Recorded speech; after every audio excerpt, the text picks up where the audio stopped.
The movie begins with a group of friends gathered in the middle of a forest to celebrate their friend Eliza's birthday. They play a guessing game and predict that their friends Holly and Grant will get married by the end of the year.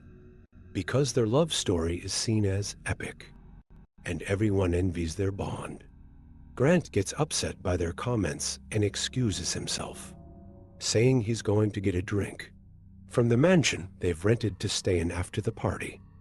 His friend Paxton follows him to check on him. The group is confused by Grant's behavior and asks Holly what happened. She reveals that they broke up 2 days ago, but didn't tell anyone to avoid ruining the celebration. Holly's friends ask her why they broke up, and she explains that Grant has changed. He's no longer romantic and has lost his ambition. She always dreamed of marrying a highly ambitious man. At the same time, Grant tells Paxton that Holly has changed as well. She no longer sees him as the perfect partner and treats him like he's not good enough for her. He tells Paxton to drop the subject. Grant looks for something to drink, but only finds a single bottle of alcohol in the fridge. He calls the rest of the group to help him search the mansion for more drinks. They split up and search different areas. Eventually, they come across a locked room with a sign that says, "Do not enter." None of them pay attention to the warning and decide to go inside. That's when the shocking moment happens. The room turns out to be a storage space filled with tools and books about black magic. Paxton finds a box containing tarot cards, which witches and sorcerers use to read fortunes and predict the future. However, none of the group knows what these cards are exactly. Hal tells them she knows how to read tarot cards and begins explaining the concept of each card and how to use them. Her friends get excited and ask her to read their fortunes. At first, Hal hesitates because the tarot cards are very dangerous and could backfire on the user. But Eliza insists and keeps pressuring her until Hal agrees. Hal lights a candle and turns off the lights. The moment she opens the tarot box, she feels an eerie sensation. She warns her friends that it's better not to play this game. Eliza, however, sits in front of her and tells her she'll be upset if Hal doesn't read her fortune. Reluctantly, Hal agrees. She lays out 12 cards in a circle and places one card in the center. Then, she flips the cards over and tells Eliza that she is a Libra, a naturally curious person who loves understanding everything. However, her curiosity will harm her and lead her into a problem she won't be able to escape. Then it's their friend Madeline's turn. Haley tells her she's a Pisces, known for being compassionate, generous, and always striving for success. However, this month, she'll face a terrifying fate she can't escape or change. Their friend Paige decides to join the game too. Haley tells her she's a Virgo with a strong obsession with controlling everything around her. But this month, she'll go through a very difficult crisis and won't be able to determine her own destiny. Paxton decides to participate as well. Haley tells him he's a Taurus, known for being very loyal to his friends, but she warns him to be cautious of the people he trusts. Then it's their friend Loki's turn, who's a Capricorn. Haley tells him his problem is that he's very sensitive and stubborn, and these flaws will affect him in the future. He'll experience changes in his financial situation. Grant gets excited and asks Haley to read his fortune too. She tells him he's a Leo, naturally kind-hearted, generous, and loves to help others. But his flaw is that he's stubborn and rude, always believing he's right. Grant gets upset with her tone and feels like she's throwing shade at him, so he insults her and leaves. Hal decides to read her own fortune. She draws a card that says love will be the cause of her doom. The next day, everyone returns to their homes. That night, Eliza is taking a shower and talking to Paige on the phone. Suddenly, she hears a strange noise outside the bathroom. She steps out to check and finds the attic ladder pulled down. She is surprised, closes it, and returns to her room. To continue her conversation with Paige, she tells Paige she feels upset about Hal and Grant's breakup and insists they need to find a way to reconcile them. Suddenly, Eliza hears another strange noise outside her room. She goes out again and finds the attic ladder pulled down a second time. This time, she decides to climb up and see what's going on. She senses something strange around her and becomes very scared. Suddenly, the entire place is filled with candles. In front of her, she sees the High Priestess card that appeared during Hal's tarot reading. The High Priestess from the card appears in front of her, pushing her to the ground. Terrified, Eliza crawls across the floor. But the High Priestess appears again, grabs her by the legs, and begins stomping on her repeatedly with the ladder until she kills her. The next day, Eliza's friends find out about her death. They all gather together and are very upset about it. Paige is the most devastated among them, because she was the last one to speak to her before she died. Hal decides to stay the night with Paige, so she won't be alone. During the night, Paige wakes up startled by a terrifying nightmare and starts screaming. Hal calms her down and tells her not to blame herself for what happened. She reminds her that what happened to their friend was fate, something written, and no one can change fate. At the same time, Loki is on his way to take the metro to get home. When he arrives at the station, he finds it completely empty. Suddenly, the power goes out, and the monster from his tarot card appears in front of him. Loki quickly starts running away from it, and notices a newspaper on the ground with the headline announcing his death. He becomes terrified and remembers what Hel told him, that his recklessness and disregard for rules would lead him to a dark fate. Fear grips Loki, and he hides inside the metro. Suddenly, the monster appears before him and ends him. The next day, Loki's friends learn from the police what happened to their friend. They are in shock and can't believe that two of their friends have died within 48 hours. The officer asks them to stay at home until the investigation into their friends' deaths is completed, as it might be a murder case. If that's true, the killer might also be targeting them. The group gathers at Paige's house to think together about what happened to their friends. Paxton starts suspecting that one of them might be the one killing their friends, but no one agrees with him. Holly tells them it's fate. When she analyzes the situation, she realizes that their friends died in the exact way she had predicted when she read their fortunes. This means each person's fate is tied to their tarot card. If they don't find a solution quickly, it means all of them will die within days at the hands of the monsters they saw. Paige suggests they all spend the night together to ensure no harm comes to them. However, Holly disagrees, saying they can't escape their fate even if they stay together. Holly searches for information about the tarot cards they used and discovers that everyone who played with those cards died a horrific death. This means the deck is cursed. She decides to look for a fortune teller to help break the curse until you find one named Alma. You try to contact her, but her phone is off. So, Helly decides to take her friends and visit Alma at her house.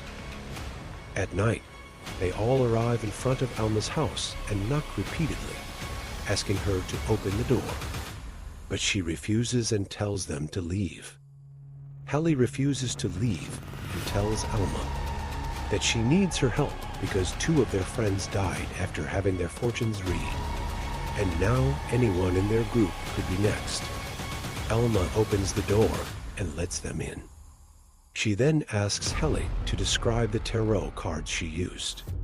Helly explains that the cards looked very old and were kept in a box with an engraving of the zodiac symbols. Elma tells them that in 1951, 6 young people died within 48 hours of having their fortunes read with tarot cards. 18 years later, 8 more young people died after reading their fortunes. And in 1988, a group of friends also died after using tarot cards, except for one person. That person is Alma herself. She survived because she didn't read her fortune. The common factor in all these events is the same cursed deck of tarot cards used in the readings. That is the same deck Helly and her friends used for their reading. The deck is cursed and kills anyone who reads their fortune with it. Elma tried several times to find the deck and destroy it to break the curse, but she couldn't. So Elma starts telling Holly the story behind the curse tied to those tarot cards. She explains that back in the year 798, there was a duke and his wife who were eagerly awaiting the arrival of their first child. The duke, curious about the future of his wife and unborn child, summoned a famous fortune teller to read their fate. When the fortune teller did the reading, she revealed that both the wife and child would die during childbirth. The duke was furious and demanded that the fortune teller change her prediction, but she couldn't because every time she tried, the death card appeared. Enraged, the duke banished the fortune teller and her daughter from the village. Tragically, not long after, the fortune teller's prediction came true, and both the wife and child died during childbirth. In his grief and anger, the duke ordered his men to kill the fortune teller's daughter as a form of revenge. They carried out his orders, which left the fortune teller devastated. Consumed by her pain, she decided to take revenge on the duke. She used black magic on a deck of tarot cards and cursed them, binding her fate to the cards. She made it so that anyone who used the cards to foresee their future would share her cursed fate and die as she did. The duke became her first victim and died immediately after using the tarot cards. Since then, anyone who uses the cards to predict their future suffers the same fate. Elma then tells Holly that the only way to change their destiny now is to find the cursed tarot cards and destroy them. Holly and her friends get into the car to head back home. On the way, they start brainstorming how they can find and destroy the cursed tarot cards. Suddenly, the car stops in the middle of the road, and they notice a drawing of the Hanged Man, the same image from Madeleine's tarot card appearing on the car window. Madeleine becomes extremely distressed and realizes that her turn is next. In a panic, she gets out of the car and starts running. But just then, her monster appears in front of her, throws a rope around her neck, and hangs her. Her friends are left in complete shock at what just happened. They quickly decide to run back to the mansion and destroy the tarot cards before anyone else gets hurt. However, Paxton refuses to go with them. Instead, he decides to hide in his house. As they drive away, Paxton suddenly finds his tarot card appearing, sending him into a panic. He quickly takes refuge in an abandoned building, but the Joker appears again and attacks him. Meanwhile, Holly and her friends reach the mansion, retrieve the tarot cards, and throw them into the fire. They had read on Google that the best way to break the curse is by burning the cards. But to their shock, the tarot cards remain completely intact and refuse to burn. So they decide to seek Elma's help to assist them. When Elma arrives, she uses black magic to summon the spirit of the fortune teller and reverse the curse back onto her in order to get rid of her. Suddenly, the fortune teller appears behind Alma, immobilizes her, and freezes her in place. The fortune teller then uses a tarot card to read Alma's fortune and predicts that she will die by being stabbed with swords. Out of nowhere, Alma is pulled toward the fortune teller. In a panic, the three friends run away, and suddenly Alma's corpse appears in front of them, killed by swords. Each of them quickly runs to hide in a different place. Paige decides to hide in a room by herself. But then she hears the voices of her friends calling out to her for help. Paige follows the source of the sound. Meanwhile, Haley and Grant find each other and hide together in a room, locking themselves in, so they decide to seek Alma's help to assist them.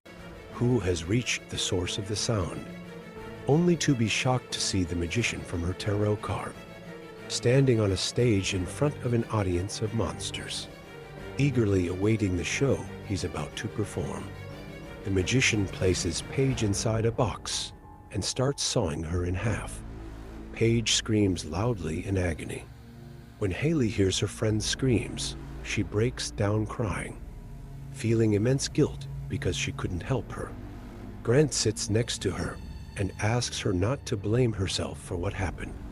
Both of them have lost hope in breaking the curse and are waiting for their fate. But at that moment, Haley gets a strange idea. She decides to read the tarot card of the fortune teller because that would reverse the curse onto her, just as it happened to them, and she would die instantly. Grant, however, is afraid for her and advises her not to take such a step. Haley explains to him that they are doomed either way and have nothing to lose by trying their luck one last time. Suddenly, Grant's monster appears and pulls him toward it. Haley quickly starts running and finds her own monster appearing in front of her. The monster tells her that love will be the reason for her downfall and grabs her by the neck to finish her off. But Grant shows up again, saving her from the monster and urging her to go. Read the tarot while he deals with the monsters. She leaves Holly and goes to light a candle, grabs a tarot card, and scatters them randomly on the ground, beginning to read the fortune of the sorceress. The death card appears, and she loudly tells the sorceress that her fate, no matter what, is death. She says it's better for her to surrender. At that moment, the sorceress appears and lifts her up to stop her from continuing the reading. However, Holly tells her that what she's doing is pointless because Holly has already read her fortune, and she'll die within seconds. Meanwhile, Grant's monster, a demon, appears and starts dragging him into hell. The demon tells him he must face his inner demons alone. Grant accepts his fate, realizing Holly's plan has failed. We then return to Holly, who is still confronting the sorceress. Holly asks her to look at the ground to see her fate. When the sorceress looks, she finds the death card. At that moment, the sorceress loses her powers and begins to burn. She tries to drag Holly down with her, but Grant reappears just in time to save Holly before she gets burned. Together, they watch as the sorceress and the tarot cards burn away. Realizing they have finally broken the curse, they leave the mansion, overjoyed, but are shocked to see Paxton coming toward them. He hugs them, and they are thrilled that he has overcome his own monster. The three of them get into the car, drive back home. The ends. If you enjoyed the video, don't forget like and subscribe to the channel.